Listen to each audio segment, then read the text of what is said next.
အားလုံးပဲမင်္ဂလာပါရှင်ဒီနေ့မှာတော့ပင်စိမ်းနဲ့မမွေးလေးနဲ့မြစ်ကြော်လေးကြော်ပြမှာဖြစ်ပါတယ်ရှင်မြစ်အတွက်ကတော့လေကျမကဒီမှာအသင့်လှီးပြီးသားဒီမြစ်ထုတ်လေးကိုသုံးထားပါတယ်ဒီမြစ်ကိုလေတရေလောက်ရေပြောင်းအောင်ဆေးပြီးတော့ကျမယူနစ်ပပတ်ဆူတဲ့ရေနဲ့ခဏလောက်စိမ့်ထားမှာဖြစ်ပါတယ်ရှင်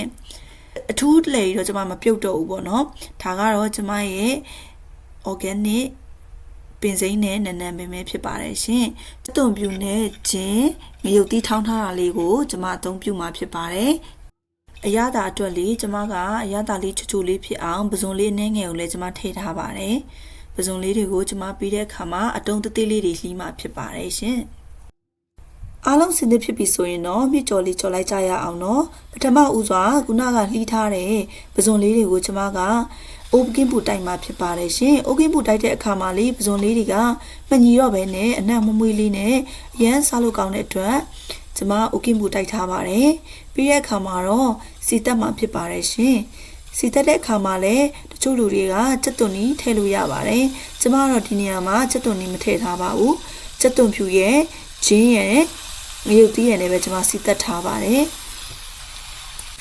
စီတက်ထားတာအနက်မွေးလေးဖြစ်ပြီဆိုရင်တော့ကျမတို့စေးကြောတန့်စင်ထားတဲ့မြစ်လေးတွေကိုထည့်မှာဖြစ်ပါတယ်ရှင်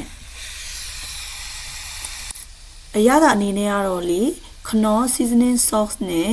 စားနှင်းငယ်ထည့်မယ်ပြီးတဲ့အခါမှာတော့အရသာမုတ်ဒါမှမဟုတ်ကြက်သားမုတ်လေးနှင်းငယ်ထည့်လို့ရပါတယ်เนาะကျမကတော့ဒီနေရာမှာကြက်သားမုတ်သုံးထားပါတယ်